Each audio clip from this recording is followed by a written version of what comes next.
ACL की surgery में screw वाला ऑपरेशन करवाएं या फिर लूप वाला ऑपरेशन करवाएं। आइए आज बात करते हैं कि एसीएल की सर्जरी में कौन से इम्प्लांट से सर्जरी करानी चाहिए। देखिए, जब एसीएल की सर्जरी होनी शुरू हुई थी तो हमेशा एक स्क्रू डाल के, एक ऐसा स्क्रू जो समय के साथ में खुद घुल जाता है या हड्डी के साथ मिल जाता है, इस तरह के स्क्रूज डाल के एसीएल के नए लिगामेंट को जगह पे बिठाया जाता था।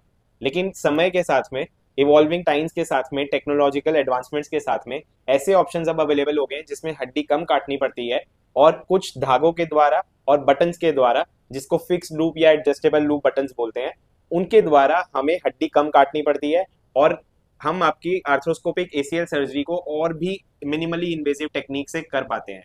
ये सब मॉडर्न इम्प्लांट्स हैं, टेक्नोलॉजिकली एडवांस इम्प्लांट्स हैं, इसलिए इनकी कॉस्ट ज़्यादा होती है। लेकिन ऐसा भी देखा गया है कि क्योंकि इनमें कम हड्डी काटनी पड़ती है, इसलिए पेशेंट्स को पोस्ट ऑपरेटिव पीरियड में, यानी ऑपरेशन के 2 से 3 से 4 से 5 दिन बाद तक भी कम पेन महसूस होता है और पेशेंट अपने घुटने को जल्दी मोड़ना शुरू कर देते हैं और पेशेंट एक नॉर्मल लाइफस्टाइल की तरफ जल्दी लौट पाते हैं।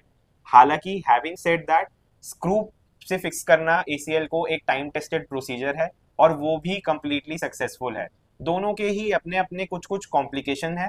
तो कभी भी आप अगर एसीएल सर्जरी के लिए ऑप्ट कर रहे हैं तो आप अपने ऑर्थोपेडिक सर्जन से ये बात खुल के डिस्कस करें कि स्क्रू लगवाने के क्या प्रोज एंड कॉन्स होंगे, और अगर आप लूप लगवा के या ऑल इनसाइड टेक्निक से सर्जरी कराते हैं तो उसमें क्या प्रोज एंड कॉन्स होंगे।